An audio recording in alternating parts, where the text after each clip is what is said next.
الحمد لله وكفى، والصلاة والسلام على النبي المصطفى وعلى آله وصحبه المستكملين الشرف، وبعد. السلام عليكم ورحمة الله وبركاته.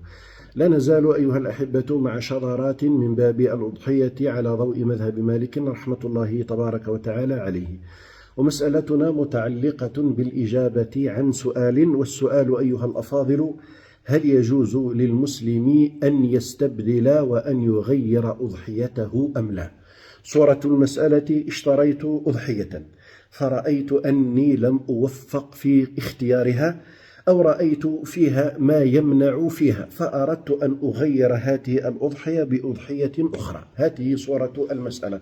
طبعا هذه المسألة اختلف فيها الفقهاء رحمة الله تبارك وتعالى عليهم، وسبب الخلاف عند الفقهاء بما تتعين الأضحية.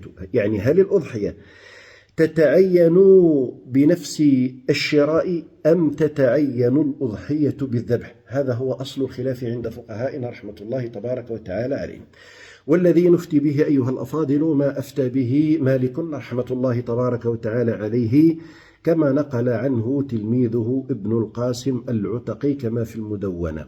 مالك رحمة الله تبارك وتعالى عليه أجاز للإنسان المسلم يعني أن يستبدل الأضحية بأضحية أخرى، واشترط لذلك شرطا واحدا: أن تكون الأضحية الثانية هذه التي أريد أن أستبدل بها أن تكون أفضل وأكمل من الأضحية الأولى.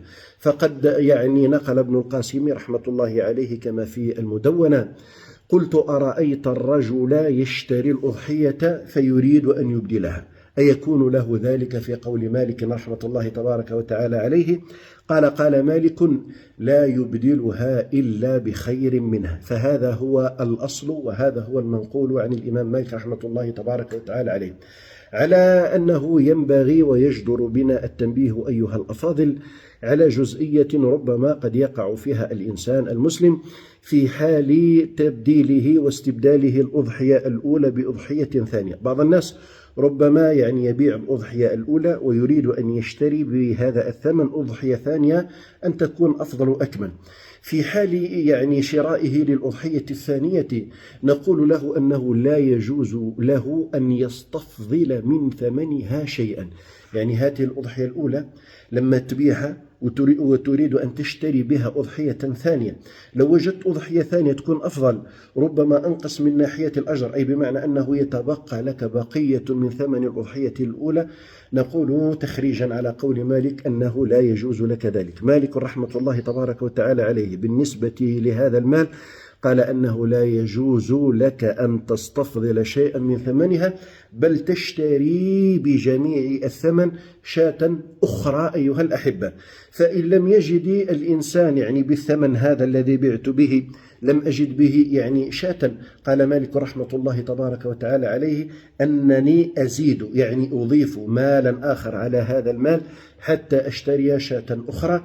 وهذا هو تحصيل وحاصل مذهب مالك رحمة الله تبارك وتعالى عليه.